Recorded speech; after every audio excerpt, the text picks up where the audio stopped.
എല്ലാവർക്കും നമസ്കാരം. ഇന്നിവിടെ നടക്കാൻ പോകുന്നത് ഇക്കൊല്ലത്തെ മൂന്നാമത്തെ വാഗുറുതിനെയാണ്. ഈ പരിപാടി മംഗളകരമായി നടത്താൻ ആദ്യമായി ഈശ്വര പ്രാർത്ഥന. സഹനാവവതു സഹനൗ ഭുനക്തു സഹ വീര്യം കരവാവഹൈ തേജസ്വിനാവഗീതമസ്തു മാ വിദ്വിഷാവഹൈ. ഓം ശാന്തി ശാന്തി ശാന്തി. ഹരി ഓം. ആദ്യമായി ഇവിടെ നമുക്ക് വേണ്ടി കുറച്ച് സമയം മാറ്റിവെച്ച് ഇവിടേക്ക് എത്തിയ രാംദാസ് മാഷിനെ ഈ വേദിയിലേക്ക് ക്ഷണിച്ചോളുന്നു.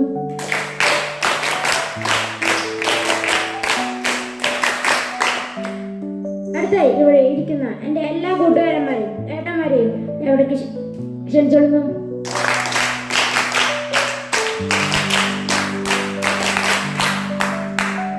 ആദ്യമായി ഇവിടെ പ്രസംഗിക്കാൻ പോകുന്നത് നിവേദനാണ്. നിവേദനെ ഈ വേദിയിലേക്ക് ക്ഷണിച്ചോളുന്നു.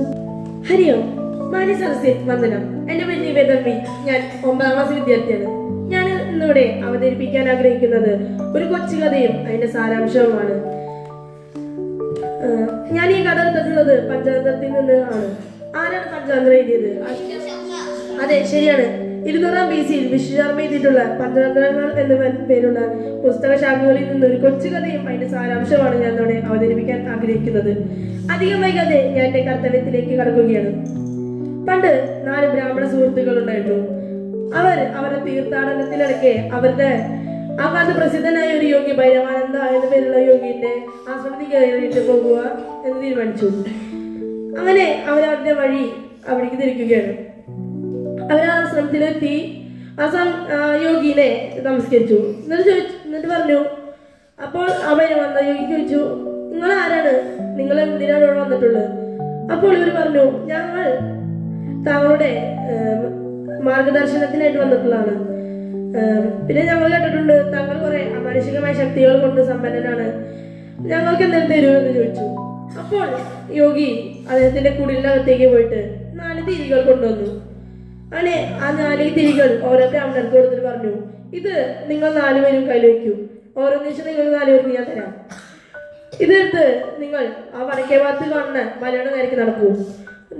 എപ്പോഴാണ് ആ തിരി കയ്യിൽ വീഴുന്നത് അപ്പോൾ നിങ്ങൾ അവിടെ കുഴിച്ചു നോക്കൂ. അപ്പൊ നിങ്ങൾക്ക് നല്ല വിലവെടുപ്പുള്ള വില കിട്ടുമെന്ന് പറഞ്ഞു. എന്നിട്ട് പിറ്റേ ദിവസം രാവിലെ അവര് കൈക്കോട്ട് കൈ പിടിച്ച് നടക്കാൻ തുടങ്ങി. അങ്ങനെ നടന്ന് ആദ്യത്തെ ആളുടെ ഒരു വലിയൊരു കാറ്റടിച്ചപ്പോ അതിൽ തിരി വീഴും. എന്നിട്ട് അവര് അവിടെ കുഴിക്കാൻ തുടങ്ങും. കുഴിച്ചിട്ട് അവർക്ക് കിട്ടുന്നത് ചെമ്പ് കട്ടകളാണ്. അപ്പോൾ ആദ്യത്തെ ബ്രാഹ്മണൻ പറയും, ഞാൻ ഇത് വെച്ച് സംതൃപ്തനാണ്, നിങ്ങൾക്ക് ഇനി വേണമെങ്കിൽ നിങ്ങൾ പൊക്കോളൂ എന്ന് പറയും. ഇത് വെച്ചിട്ട് ബാക്കി 3 പേര് നടക്കും. ആദ്യത്തെ ബ്രാഹ്മണൻ തിരിച്ചു വീട്ടിൽ പോകും. ബാക്കി 3 പേര് നടന്നിട്ട് കുറച്ച് കഴിയുമ്പോ രണ്ടാമത്തെ ബ്രാഹ്മണന്റെ കയ്യിൽ ഇത് വീഴും, തിരി വീഴും. അപ്പോൾ അവർ 4 പേരും കൂടി കുഴിച്ചിട്ട് അവർക്ക് ലഭിക്കുന്നത് വെള്ളിയാണ്. അപ്പോ ഈ രണ്ടാമത്തെ ബ്രാഹ്മണൻ പറയും, എനിക്കിത് മതി, നിങ്ങൾക്ക് ഇനി വേണമെങ്കിൽ നിങ്ങൾ മുമ്പിലോട്ട് പൊക്കോളൂ എന്ന് പറയും. അപ്പൊ ബാക്കി 2 പേരും കൂടിയിട്ട് വടക്കേ ഭാഗത്ത് നടക്കുന്ന മലയുടെ വഴിക്ക് നടക്കാൻ തുടങ്ങി. അങ്ങനെ മലയുടെ പകുതിയായപ്പോൾ മൂന്നാമത്തെ ബ്രാഹ്മണന്റെ കയ്യിൽ നിന്ന് തിരി വീണിട്ട് ഇവർ കുഴിച്ചു നോക്കുമ്പോൾ ഇവർക്ക് കിട്ടുന്നത് സ്വർണ്ണാണ്. സ്വർണം കിട്ടുമ്പോൾ ഇവർ പറയും, ഇത് മതിയില്ലേ, ഇതുകൊണ്ട് നമുക്ക് പണം ലഭിക്കുമല്ലോ. അപ്പോൾ 4ാമത്തെ ബ്രാഹ്മണൻ പറയും, ഇനി മുമ്പിലോട്ട് പോയി കഴിഞ്ഞാൽ നമുക്ക് രത്നങ്ങളൊക്കെ കിട്ടും. ഇനി മുമ്പിലോട്ട് പോയി രത്നങ്ങൾ കിട്ടും, സ്വർണ്ണവും ഇനി രത്നങ്ങൾ കിട്ടാൻ നമുക്ക് ധനികനായിട്ട് ജീവിക്കാലോ എന്ന് പറയും. അപ്പോൾ 3ാമത്തെ ബ്രാഹ്മണൻ പറയും, ഞാൻ ഇവിടെ താങ്കൾക്ക് വേണ്ടിയിട്ട് കാത്തിരിക്കാം, താങ്കൾ രത്നങ്ങൾ കൊണ്ടുപോയോ എന്ന് പറഞ്ഞിട്ട് 3ാമത്തെ ബ്രാഹ്മണൻ അവിടെ കാത്തിക്കും. അങ്ങനെ കാത്തിക്കും. എന്നിട്ട് 4ാമത്തെ ബ്രാഹ്മണൻ മലയുടെ നേരേക്ക് നടക്കാൻ തുടങ്ങും. അങ്ങനെ നടന്ന് മലയുടെ 1/4 ഭാഗമായപ്പോൾ ഒരു വലിയൊരു അലർച്ച വെക്കും. അലർച്ച വെക്കുമ്പോ ഈ ആർക്കിനോട് അപകടം പറ്റിയതായിരിക്കും എന്ന് വിചാരിച്ചിട്ട് 4ാമത്തെ ബ്രാഹ്മണൻ ഓടിച്ചെന്നിട്ട് നോക്കുമ്പോൾ അവിടെ ഒരു വൃദ്ധന്റെ തലയിൽ ചക്രം കറങ്ങുന്നുണ്ട്. പിന്നെ ചോരയൊക്കെ വരുന്നുണ്ട്. അപ്പോൾ ഈ ബ്രാഹ്മണൻ ചോദിക്കും, താങ്കൾ എന്തിനാണ് തലയിൽ വെച്ചിരിക്കുന്നത്? ഇത് തലയ്ക്ക് വേദനിക്കുന്നില്ലേ എന്ന് ചോദിക്കും. അപ്പൊ ഇയാൾ പറയും, ഇത് ധനത്തിന്റെ രേഖ കുബേരൻ ഒരുക്കിയിട്ടുള്ള അത്യാഗ്രഹികൾക്ക് കുബേരൻ ഒരുക്കിയിട്ടുള്ള ഒരു കെണിയാണ്. ആരൊക്കെയാണ് അത്യാഗ്രഹം കൊണ്ട് ഇവിടേക്ക് വരുന്നത്? അവരുടെ തലയിൽ ഇത് കറങ്ങാൻ തുടങ്ങും. അപ്പോൾ അദ്ദേഹം ചോദിക്കും, അപ്പൊ ഇത് തലയിൽ കറങ്ങിയിട്ട് താങ്കൾക്ക് മരണമില്ലേ, താങ്കൾ എപ്പോ തൊട്ടാണ് ഇവിടെ നിൽക്കുന്നത് എന്ന് ചോദിക്കും. അപ്പോൾ ഈ വൃദ്ധം പറയും, ഞാൻ രാമന്റെ കാലം തൊട്ടോട് നിൽക്കുന്നതാണ്. ഈ ചക്ര തലയിലുള്ള ആൾക്ക് വിശപ്പ്, ദാഹം, മരണം ഉണ്ടാവില്ല. ഈ വേദന സഹിച്ചോണ്ടിരിക്കേണ്ടി വരും. അടുത്ത വേറെ ആരെങ്കിലും ഇതുപോലെ തീരം കാരണം ഇങ്ങോട്ട് വരാച്ചെങ്കിൽ അവരുടെ തലയിൽ കറങ്ങണ നിങ്ങൾ ഇങ്ങനെ ജീവനോടെ ഉണ്ടാവും. നിങ്ങൾക്ക് അതൊരു വേദന സഹിക്കേണ്ടി വരും എന്ന് പറഞ്ഞിട്ട് ഈ വൃദ്ധൻ ഓടിപ്പോവും സന്തോഷത്തോടെ, രക്ഷപ്പെട്ടു ഇതില്. അപ്പൊ ഈ മൂന്നാമത് ബ്രാഹ്മണോട് കാത്തുകൊണ്ടായിരുന്ന ബ്രാഹ്മണൻ ഇത്ര നേരമായിട്ട് എന്റെ സുഹൃത്തിനെ കാണാനല്ലോ എന്ന് വിചാരിച്ചിട്ട് ബ്രാഹ്മണൻ പോയി വല്ല അപകടം പറ്റിയെന്ന് വിചാരിച്ചിട്ട് ഈ മൂന്നാമത് ബ്രാഹ്മണൻ മേലേക്ക് പോകും. മേലേക്ക് പോയിട്ട് നോക്കുമ്പോ ഈ ചക്രം കറങ്ങുന്നുണ്ട്. അപ്പോൾ ഈ ബ്രാഹ്മണൻ ചോദിക്കും, എന്താ താങ്കൾക്ക് പറ്റിയത്, ഇതെന്താ താങ്കളുടെ വലിയ ചക്രം കറങ്ങുന്നത്? അപ്പൊ ഈ കാര്യങ്ങളൊക്കെ പറഞ്ഞു കൊടുക്കുമ്പോ ഇയാൾ പറയും, ഈ ബ്രാഹ്മണൻ പറയും, ഞാൻ വെച്ചാ വിഷമുണ്ടെങ്കിലും അദ്ദേഹത്തിന്റെ ഫലമാണിത് എന്ന് പറഞ്ഞിട്ട് ഈ ബ്രാഹ്മണൻ പോവും. എന്നിട്ട് ഇയാള് ഇങ്ങനെ വേദനിച്ചിട്ട് നിൽക്കും കുറെ വർഷങ്ങള്. ഈ കഥയുടെ സാരാംശം എന്താണെന്ന് വെച്ചാൽ അത്യാഗ്രഹാപത്താണ്. ഇത്രയൊക്കെ പറഞ്ഞുകൊണ്ട് ഞാൻ എന്റെ വാക്കുകൾ ഉപസംഹരിക്കുന്നു. നന്ദി, നമസ്കാരം.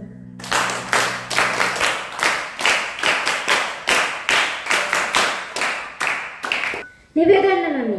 അടുത്തായി ഇവിടെ പറയാൻ പോകുന്നത് ബദ്രിനാഥാണ്. ബദ്രിനാഥനെ ഈ പേരിലേക്ക് ക്ഷണിച്ചോളുന്നു. നമസ്കാരം, മാന്യ സദസ്സിന് വന്ദനം. എൻ്റെ പേര് ബദ്രിനാഥാൻ. ഞാൻ 8ാം ക്ലാസ്സിലാണ് പഠിക്കുന്നത്. ഞാൻ ഇന്നിവിടെ വന്നിരിക്കുന്നത് എന്താണെന്ന് വെച്ച് കഴിഞ്ഞാൽ ഒരു കഥയും അതിനെ ഗുണഗണവും പറയുന്നതാണ്. ഒരിടത്ത് അപരജിത്ത് എന്ന് പറയുന്ന മഹാരാജൻ ഉണ്ടായിരുന്നു. അദ്ദേഹത്തിന്റെ പ്രജകളെ വളരെ സ്നേഹിച്ചിരുന്നു. അദ്ദേഹത്തിന് വളരെ സ്നേഹിച്ചു. അങ്ങനെ ഒരു ദിവസം അദ്ദേഹം പ്രഭാത കർമ്മങ്ങളിൽ പോയപ്പോൾ അവിടെ വെച്ച് ഒരു യുവതിയെ കാണാൻ ഇടയായി. അപ്പൊ രാജാവ് ചോദിച്ചു, നിങ്ങൾ ആരാണ്, നിങ്ങൾ എങ്ങോട്ടാണ് പോകുന്നത് ഈ നേരത്ത് എന്ന് ചോദിച്ചു. അപ്പൊ ആ യുവതി പറഞ്ഞു, അല്ലയോ മഹാരാജാവേ, ഞാൻ സത്യത്തിന്റെ ദേവതയാണ്, ധനത്തിന്റെ ദേവതയാണ്. ഞാൻ ഒരിടത്തും അങ്ങനെ അധികം നാളുകൾ താമസിക്കുന്നില്ല. ഞാൻ ഇവിടെ കുറെ നാളായി താമസിക്കുന്നു, അതുകൊണ്ട് ഞാൻ പോവുകയാണ് എന്ന് പറഞ്ഞു. അപ്പൊ രാജാവ് ഒരു ഭാവവ്യത്യാസമില്ലാതെ കൂടി പറഞ്ഞു, ശരി, നിങ്ങൾക്ക് ഇവിടെ നിൽക്കാൻ താല്പര്യമില്ലെങ്കിൽ നിങ്ങൾക്ക് പോകാം എന്ന് പറഞ്ഞു. അത് കഴിഞ്ഞ് കുറച്ച് കഴിഞ്ഞപ്പോ വീണ്ടും ഒരു യുവതിയെ കണ്ടു. അപ്പൊ ചോദിച്ചു, നിങ്ങൾ ആരാണ്, നിങ്ങൾ എങ്ങോട്ടാണ് പോകുന്നത് എന്ന് ചോദിച്ചു. അപ്പൊ ആ യുവതി പറഞ്ഞു, അല്ലയോ മഹാരാജാവേ, ഞാൻ ധർമ്മത്തിന്റെ ദേവതയാണ്, ഞാൻ ധനത്തിന്റെ ദേവതയാണ് പിന്തുടരുക എന്ന് പറഞ്ഞു. അപ്പൊ രാജാവ് പറഞ്ഞു, ശരി, നിങ്ങൾക്ക് താല്പര്യമില്ലെങ്കിൽ നിങ്ങൾക്ക് പോകാമെന്ന് പറഞ്ഞു. അപ്പൊ രാജാവ് അത് കഴിഞ്ഞ് കുറച്ച് കഴിഞ്ഞപ്പോ വീണ്ടും ഒരു യുവതിയെ കണ്ടു. അപ്പൊ ചോദിച്ചു, അല്ലയോ മഹാരാജൻ, അല്ലയോ യുവതി, നിങ്ങൾ ആരാണ്, നിങ്ങൾ എങ്ങോട്ടാണ് പോകുന്നത് എന്ന് ചോദിച്ചു. അപ്പോ ആ യുവതി പറഞ്ഞു, അല്ലയോ മഹാരാജാവേ, ഞാൻ ന്യായത്തിന്റെ ദേവതയാണ്, ഞാൻ ധർമ്മത്തിന്റെ ദേവതയാണ് പിന്തുടരുക എന്ന് പറഞ്ഞു. അപ്പോ രാജാവ് പറഞ്ഞു, ശരി, നിങ്ങൾക്ക് നിൽക്കാൻ താല്പര്യമില്ലെങ്കിൽ നിങ്ങൾക്ക് പോകാമെന്ന് പറഞ്ഞു. അത് കഴിഞ്ഞ് കുറച്ച് കഴിയുമ്പോൾ വീണ്ടും ഒരു യുവതിയെ കണ്ടു. അപ്പോ നേരത്തെ ചോദിച്ച പോലെ വീണ്ടും ചോദിച്ചു. അപ്പോ ആ യുവതി പറഞ്ഞു, അല്ലയോ മഹാരാജാവേ, ഞാൻ സത്യത്തിന്റെ ദേവതയാണ്, ഞാൻ പോവുകയാണ്. കാരണം എന്തെന്ന് വെച്ച് കഴിഞ്ഞാൽ എൻ്റെ എല്ലാ സഹോദരിമാരും പോയ സ്ഥിതിക്ക് ഞാൻ പോവുകയാണ് എന്ന് പറഞ്ഞു.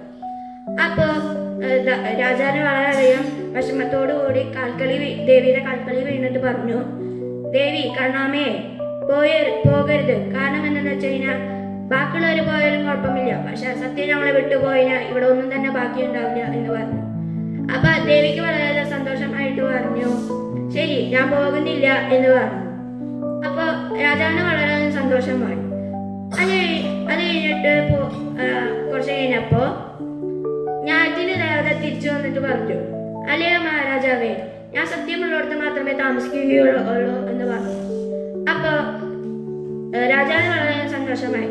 അത് കഴിഞ്ഞ് കുറച്ച് കഴിഞ്ഞപ്പോ രണ്ടാമത് പോയ ധർമ്മത്തിന്റെ ദേവത തിരിച്ചു വന്നിട്ട് പറഞ്ഞു, അല്ലയോ രാജാവേ, ഞാൻ ന്യായമുള്ളിടത്ത് മാത്രമേ താമസിക്കുകയുള്ളൂ എന്ന് പറഞ്ഞു. അപ്പൊ രാജാവിന് അത്യന്തം സന്തുഷ്ടനായി. അത് കഴിഞ്ഞ് കുറച്ച് കഴിഞ്ഞപ്പോ വീണ്ടും ആദ്യം പോയ ധനത്തിന്റെ ദേവത തിരിച്ചു വന്നിട്ട് പറഞ്ഞു, അല്ലയോ മഹാരാജാവേ, ഞാൻ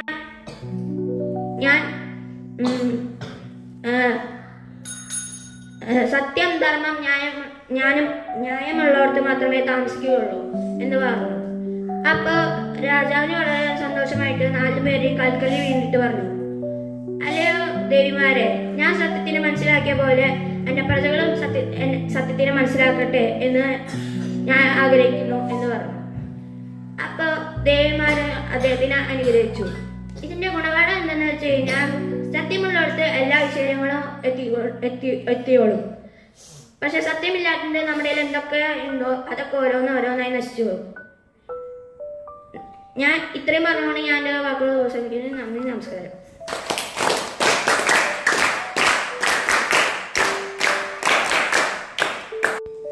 ബദ്രിനാഥിന് നന്ദി. അടുത്ത പ്രസംഗിക്കാൻ പോകുന്നത് അനയാണ്. അനയെ ഈ വേദിയിലേക്ക് ക്ഷണിച്ചുകൊള്ളുന്നു. ഈ വേദിയിലുള്ള എല്ലാവർക്കും എൻ്റെ വിനീതമായ നമസ്കാരം. എൻ്റെ പേര് അനയ കെ ബി. ഞാൻ 7ാം ക്ലാസ് വിദ്യാർത്ഥി. ഇന്നത്തെ എൻ്റെ കർത്തവ്യം എന്തെന്നാൽ നല്ലൊരു ഗുണപാഠമുള്ള കഥ പറയുക എന്നാണ്. പഞ്ചതന്ത്രത്തിൽ നിന്നെടുത്ത തവളരാജനും നാഗത്താനും എന്ന കഥയാണ് ഞാൻ ഇന്നിവിടെ പറയാൻ പോകുന്നത്.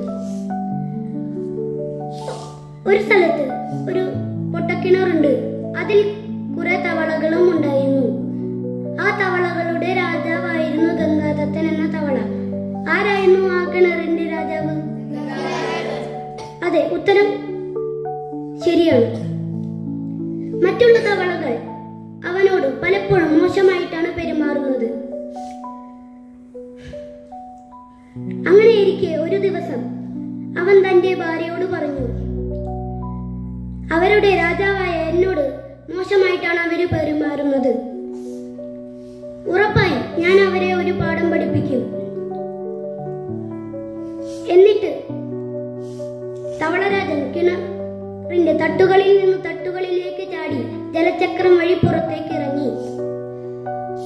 അപ്പോൾ ഒരു നാഗത്തൻ അതിന്റെ മാളത്തിലേക്ക് ഇഴഞ്ഞു കയറുന്നത് അവൻ കണ്ടു. അല്ലയോ നാഗത്താനെ, പുറത്തേക്ക് വന്നാലും ഞാൻ തവളകളുടെ രാജാവായ ഗംഗാദത്തനാണ്.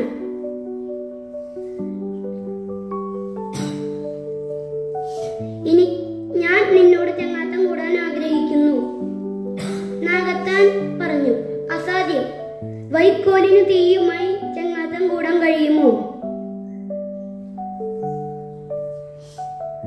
നീ ബുദ്ധിയില്ലാതെ പറയുകയാണോ? അല്ല,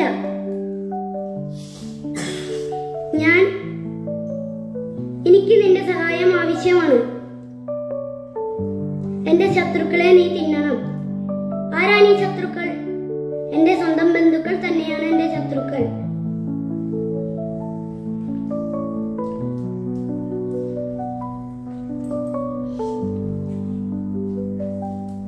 നാഗത്തൻ കുറച്ചു നേരം ആലോചിച്ചു പറഞ്ഞു, കൊള്ളാം തവളരാജ, ഞാൻ നിന്റെ കൂടെ വരാം. വളരെ നന്ദി ചങ്ങാതി. പക്ഷേ ഒരു കാര്യം, എന്റെ കുടുംബാംഗങ്ങളെ ഒഴിച്ച് നിനക്ക് ബാക്കി എല്ലാവരെയും തിന്നാം. പാമ്പ് മാളത്തിൽ നിന്ന് പുറത്തേക്ക് ഇറങ്ങി.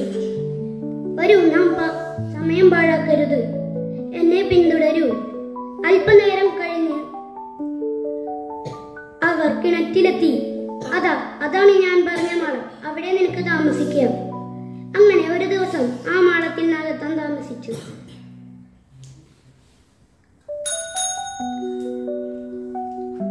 അടുത്ത ദിവസം തവളരാജൻ പറഞ്ഞു, അതിരാണ് എന്നെ ഉപദ്രവിക്കുന്ന തവളകൾ. തവളരാജന്റെ ഓരോ ശത്രുക്കളെയും നാഗത്താൻ ഓരോരുത്തരായി തിന്നു. അവസാനം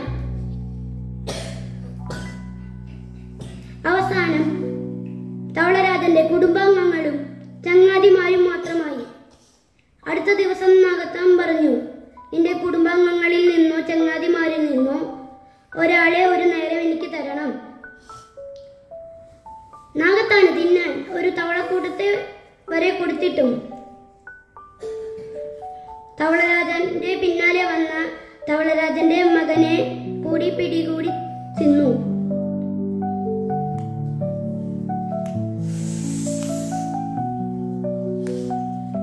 ദിവസങ്ങൾ കഴിഞ്ഞിട്ടും തവളരാജൻ എന്ത് ചെയ്യണമെന്നും കണ്ടുപിടിച്ചിട്ടുണ്ടായിരുന്നില്ല.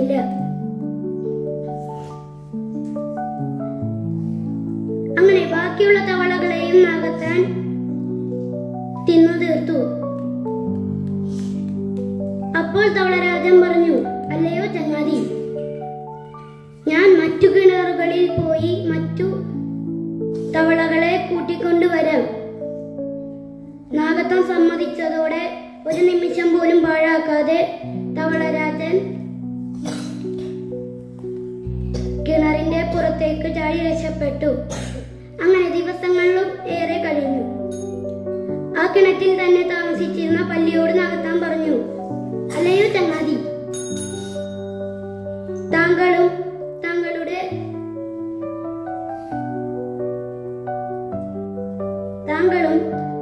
തവളരാജനും പഴയ ചങ്ങാതിമാരല്ലേ? അവനോടൊന്നു പറയണം, ഞാൻ അവനെ ഉപദ്രവിക്കില്ല എന്ന്.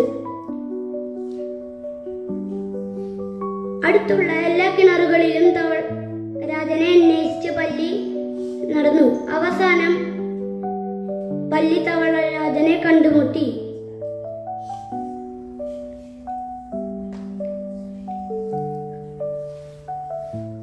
അല്ലയോ തവളരാജ, അങ്ങയുടെ ചങ്ങാതി അങ്ങയെ കാത്തിരിക്കുകയാണ്. അവൻ എനിക്ക് വാക്കു തന്നിട്ടുണ്ട്, അങ്ങയെ ഒന്നും ചെയ്യില്ല എന്ന്. തവളരാജൻ കൈകൂപ്പി പറഞ്ഞു, വിശക്കുന്നവന്റെ വാക്ക് ഒരിക്കലും വിശ്വസിക്കരുത് ചങ്ങാതി. ഈ കഥയുടെ ഗുണപാഠം എന്തെന്നാൽ, മൂക്കുത്തിയോട് പക തോന്നിയാൽ മൂക്ക് മുറിക്കരുത്. ഇത്രയും പറഞ്ഞുകൊണ്ട് ഞാൻ എന്റെ വാക്കുകൾ നിർത്തുന്നു. നന്ദി, നമസ്കാരം.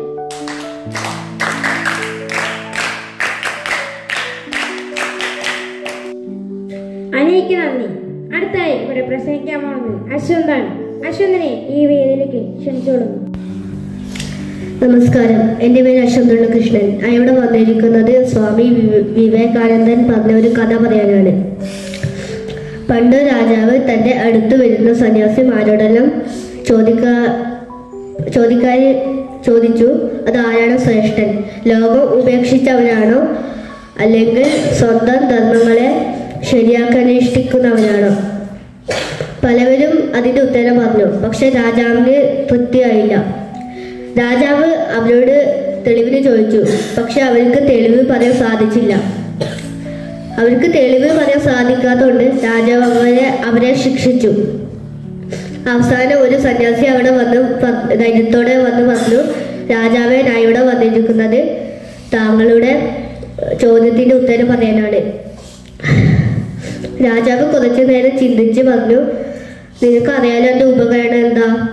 നിനക്ക് തെളിവ് പറയാൻ സാധിച്ചില്ലെങ്കിൽ ശിക്ഷ അനുഭവിപ്പെടേണ്ടതാണ്. അതെനിക്കറിയാം, സന്യാസി പറഞ്ഞു. അവന് ശരി, ആരാണ് ശ്രേഷ്ഠൻ? അവരവരുടെ സ്ഥാനത്ത് തെളിവ് പറയൂ. രാജാവ് പറഞ്ഞു, ഞാൻ പറയാ, പക്ഷെ എൻ്റെ കൂടെ കുറച്ച് ദിവസം ഞാൻ ജീവിക്കുന്ന മാതിരി ജീവിക്കണം. സന്യാസി പറഞ്ഞു. അത് രാജാവ് സമ്മതിച്ചു. രാജാവ് പുറപ്പെട്ടു. അവര് രണ്ടുപേരും കുറെ രാജ്യങ്ങൾ കടന്ന് അവസാനം ഒരു രാജ്യത്തിന്റെ തലസ്ഥാനം എത്തി. അവിടെ മുഴുവൻ കൂക്കി വിളിക്കലായിരുന്നു. അവിടുത്തെ വിളംബരം ചെയ്യുന്ന ആൾക്കാര് വിളിച്ചു പറഞ്ഞു, അത് അവിടുത്തെ രാജകുമാരിയുടെ സ്വയംവരം നടക്കാൻ പോകുന്നു. ഈ സ്വയംവരം ഒരു പണ്ടത്തെ കാലത്തെ ആചാര്യമാണ്. അത് രാജകുമാരിക്ക് ഇഷ്ടമായ ആളുടെ കഴുത്തിൽ മാലയിടാൻ. പക്ഷെ അവിടെ എല്ലാവരും സംശയിച്ചു. അത് രാജകുമാരിക്ക് ആരും ഇഷ്ടമായില്ല. അപ്പോൾ ഒരു സുന്ദരമായ സന്യാസി അവിടെ എന്താ നടക്കുന്നു അറിയാൻ അവിടെ വന്നു. അപ്പോൾ രാജകുമാരിയുടെ പലക് അവിടെ എത്തിച്ച് ആ സുന്ദരമായ സന്യാസിയുടെ കഴുത്തിൽ മാലയിട്ടു. ആ സുന്ദരമായ സന്യാസി ആ മാല വലിച്ചെറിഞ്ഞ് പറഞ്ഞു, എന്ത് സംഭവം? ഞാൻ സന്യാസിയാണ്, എനിക്ക് വിവാഹമോ എന്ന് പറഞ്ഞവിടെ നടന്നുപോയി. ആ രാജ്യത്തെ രാജാവ് വിചാരിച്ചു, അത് ആ സന്യാസി ഒരു പാവപ്പെട്ടവനായിരിക്കും. അതുകൊണ്ട് കുറച്ചേരം ചിന്തിച്ച് ഉറക്കെ പറഞ്ഞു, അത് ആ രാജാവിന്റെ പകുതി രാജ്യവും ആൾക്കാരും ആ സന്യാസിക്ക് കൊടുക്കും എന്ന് പറഞ്ഞ് രാജകുമാരി ഒറ്റയ്ക്കും ആ സന്യാസിയുടെ കഴുത്തിൽ മാലയിട്ടു. ഒറ്റയ്ക്കും സന്യാസിയെ മാല വാങ്ങി പറഞ്ഞു, ഞാൻ സന്യാസിയാണ്, എനിക്ക് വിവാഹം ചെയ്യുവാൻ താല്പര്യമില്ല. രാജകുമാരിക്ക് ആ സന്യാസിനെ ഭയങ്കര സ്നേഹമായി. പിന്നെ പറഞ്ഞു, എനിക്ക് അയാളെ വിവാഹം ചെയ്യണം, അല്ലെങ്കിൽ ഞാൻ മരിക്കും എന്ന് പറഞ്ഞ് ആ സന്യാസിയുടെ പിന്നാലെ പോകാൻ തുടങ്ങി.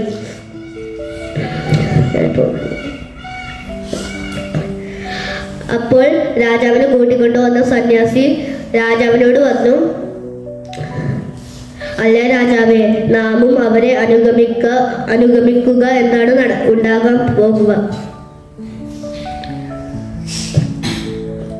എന്നറിയുമല്ലോ. അവര് രണ്ടുപേരും വളരെ പിന്നിലായി രാജകുമാരിയെ അനുഗമിച്ചു.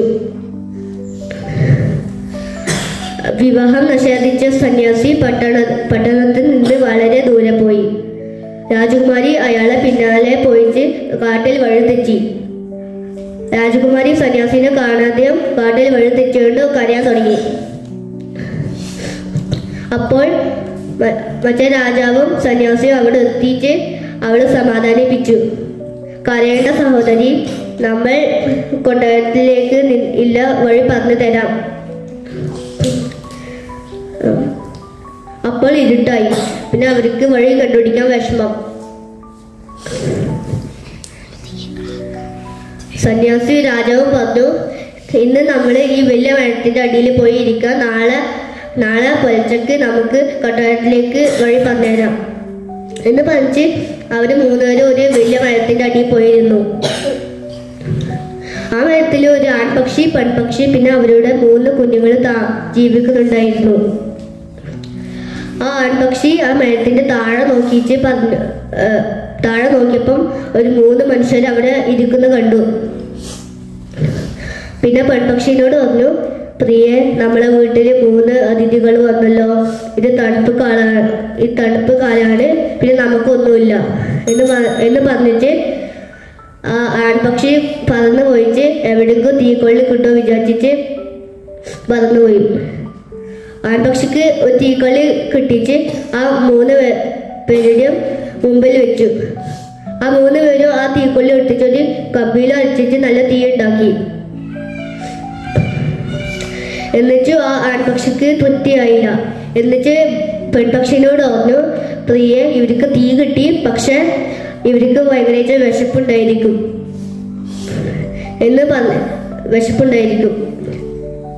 അതുകൊണ്ട് ഇവര് എൻ്റെ മാംസം കഴിക്കട്ടെ എന്ന് പറഞ്ഞിട്ട് ഈ ആൺപക്ഷി തീയിലേക്ക് ചാടി. ഇത് കണ്ടപ്പോൾ പെൺപക്ഷി പറഞ്ഞു, എൻ്റെ ഭർത്താവിൻ്റെ മാംസം കൊണ്ട് ഇവരുടെ വിശപ്പ് മാറൂല, അതുകൊണ്ട് ഇവര് എൻ്റെ മാംസം കൂടെ കഴിക്കട്ടെ എന്ന് പറഞ്ഞ് ആ പെൺപക്ഷി ചാടി. അവസാനം ആ 3 കുഞ്ഞുങ്ങള് അവരെ മാതാപിതാക്കളെ ചെയ്ത കണ്ടിട്ട് പറഞ്ഞു, നമ്മള് മാതാപിതാക്കള് ഇവർക്ക് വേണ്ടി അവരെ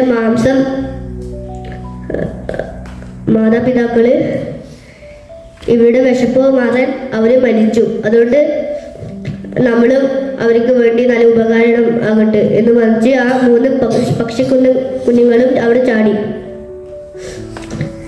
ഇതെല്ലാം കണ്ട് രാജകുമാരി, രാജാവും പിന്നെ സന്യാസിയും അഞ്ജലിപ്പെട്ടു. അവർക്ക് ആ പക്ഷികളുടെ മാംസം കഴിക്കാൻ മനസ്സ് വന്നില്ല. അതുകൊണ്ട് അവർ കഴിക്കാണ്ട് അവിടെ കടന്നു. പിന്നെ അതിന്റെ പിറ്റേ ദിവസം പുലർച്ചയ്ക്ക് ആ സന്യാസി രാജാവ് രാജകുമാരിയോട് കൊട്ടാരത്തിലേക്ക് ഇല്ല വഴി പറഞ്ഞു കൊടുത്തു. പിന്നെ സന്യാസി രാജാവിനോട് പറഞ്ഞു, രാജാവേ, നിങ്ങൾ കണ്ടില്ലേ ഞാൻ പറഞ്ഞത്? അത് എല്ലാവരും അവരവരുടെ സ്ഥാനത്ത് ശ്രേഷ്ഠന്മാരാണ്. ആ പക്ഷികളെ പോലെ നമ്മളും വേറെ ആൾക്ക് വേണ്ടി സ്വന്തം ജീവിതം കൊടുക്കണം. ഈ കഥയിലെ ഗുണപാഠം വെച്ചാൽ അത് എല്ലാവർക്കും അവരവരുടെ സ്ഥാനത്തിൽ ശ്രേഷ്ഠനാണ്. നന്ദി, നമസ്കാരം.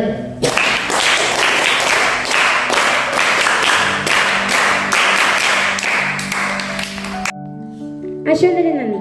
അടുത്തായി ഇവിടെ പ്രസംഗിക്കാൻ വന്നത് കൃഷ്ണാനന്ദ ചേട്ടനാണ്. കൃഷ്ണാനന്ദ ചേട്ടനെ ഈ വേദിയിൽ ക്ഷണിച്ചുകൊള്ളുന്നു. നമസ്തേ, എൻ്റെ പേര് കൃഷ്ണന്ദു. ഞാൻ +1 വിദ്യാർത്ഥി. ഞാൻ ഇനി ഇവിടെ സംസാരിക്കാൻ ആഗ്രഹിക്കുന്നത് നമ്മുടെ വിദ്യാഭ്യാസ രംഗത്ത് വളരെയധികം ചർച്ചയാകുന്ന ഒരു വിഷയത്തെക്കുറിച്ചാണ്. ഇന്ത്യയുടെ ഇന്നത്തെ സാഹചര്യത്തിൽ ഹോം സ്കൂളിന്റെ പ്രാധാന്യം, കൂടാതെ സ്വാമി വിവേകാനന്ദ തത്വത്തിലൂടെ ആവിഷ്കരിച്ച സമഗ്ര വിദ്യാഭ്യാസം എന്ന ആശയവുമായി എങ്ങനെ ഏകീകരിക്കാമെന്നത്. ആദ്യമായി ഇന്ത്യയുടെ ഇന്നത്തെ ഇന്ത്യ ഒരു വൈവിധ്യമുള്ള ദേശമാണ്. വിദ്യാഭ്യാസങ്ങളിലും ഭാഷയിലും സംസ്കാരങ്ങളിലും ബുദ്ധിമുട്ടുകളിൽ പ്രത്യേകിച്ച് കോവിഡ് മഹാമാരിക്ക് ശേഷം ഇന്ത്യയുടെ നിരവധി മാറ്റപ്പെട്ടാൽ ഓർത്തു തുടങ്ങിയത്. ഇപ്പോൾ നാം കൊടുക്കുന്ന വിദ്യാഭ്യാസം കുട്ടികളുടെ ജീവിതത്തിനായി ഒരുക്കിക്കൊണ്ടിരിക്കുകയാണ്. അഥവാ അവരെ മത്സരങ്ങളിൽ അല്ലെങ്കിൽ പരിശീലനങ്ങൾക്ക് മാത്രമാണ്. ഈ ആശയങ്ങൾക്കിടയിൽ ഹോം സ്കൂളിംഗ് ഒരു ശക്തപൂർണമായി തെരഞ്ഞെടുപ്പിൽ ഉയർന്നു വരുന്നു.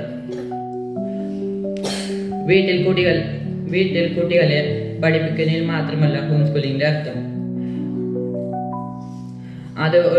അതൊരു വിദ്യാഭ്യാസ ദർശനം കൂടിയാണ്.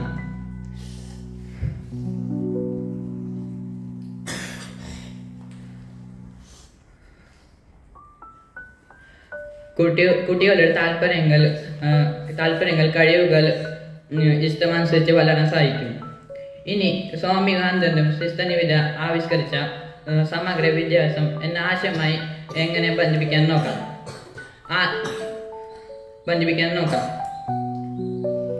സ്വാമി വിവേകാനന്ദൻ പറഞ്ഞിട്ടുള്ളത്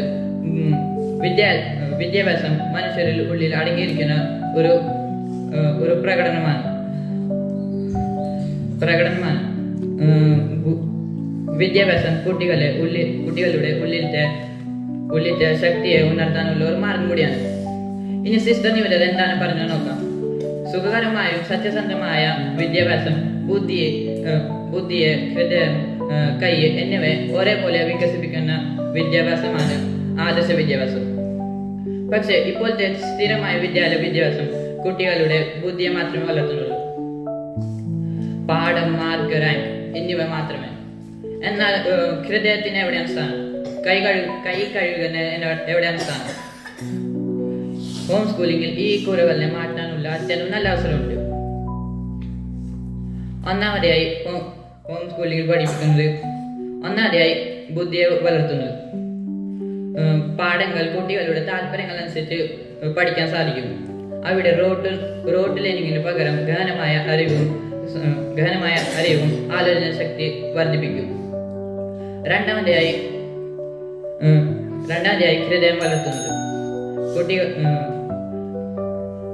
സദാചാരം, ആത്മീയത, കരുണ എന്നിവയെ, ദേശസ്നേഹം എന്നിവയെ പഠിക്കാനുള്ള ഈ സംവിധാനത്തിൽ അത്യന്തം നല്ല അവസരമുണ്ട്. മാതാപിതാക്കൾക്ക് ദിനചര്യത്തിൽ മൂല്യപാഠങ്ങളും ദേശഭക്തി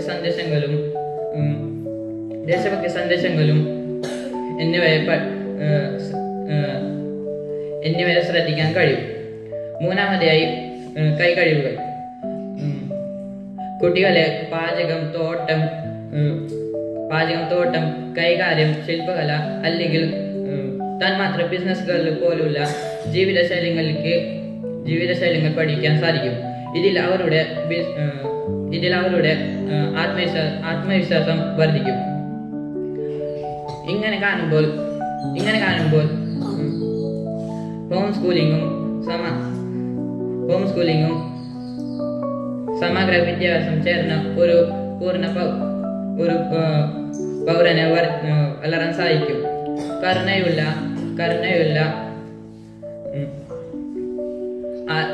കരുണയുള്ള പ്രവർത്തന ശൈന്യമായ ഒരു പൗരൻ. ഇന്ത്യയുടെ ഭാവി സ്കൂളിൽ മാത്രം തീർന്നില്ല. അവരുടെ ഇഷ്ടകരമായ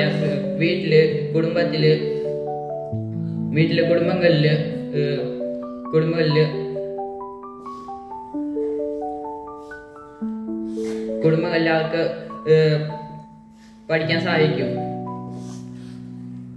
ഇനി അവസാനമായി സ്വാമിയാനന്ദൻ പറഞ്ഞ വാക്കുകൾ നാം ഓർത്തേക്കാം. ഡിഗ്രി ഉള്ളവരല്ല നമ്മളിനെ ഉണർത്തുന്നത്.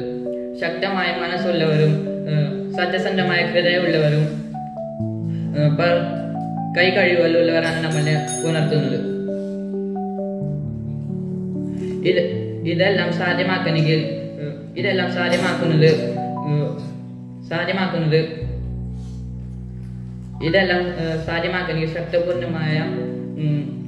ശക്തപൂർണമായ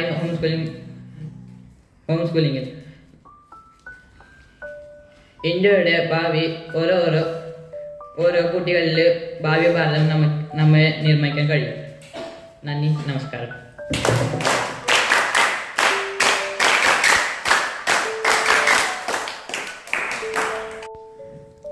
ഇവിടെ എത്തിച്ചേർന്ന രാംദാസ് സാറിനെ നമ്മുടെ എല്ലാവരുടെയും പേരിൽ നന്ദി പറഞ്ഞുകൊള്ളുന്നു.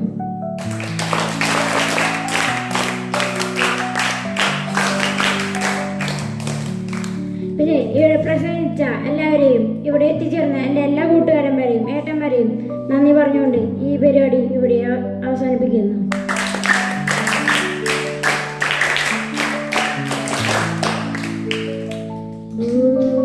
ശാന്തി ശാന്തി ശാന്തി. ഹരി ഓം തത്സത്. ശ്രീരാമകൃഷ്ണാർപ്പണമസ്തു.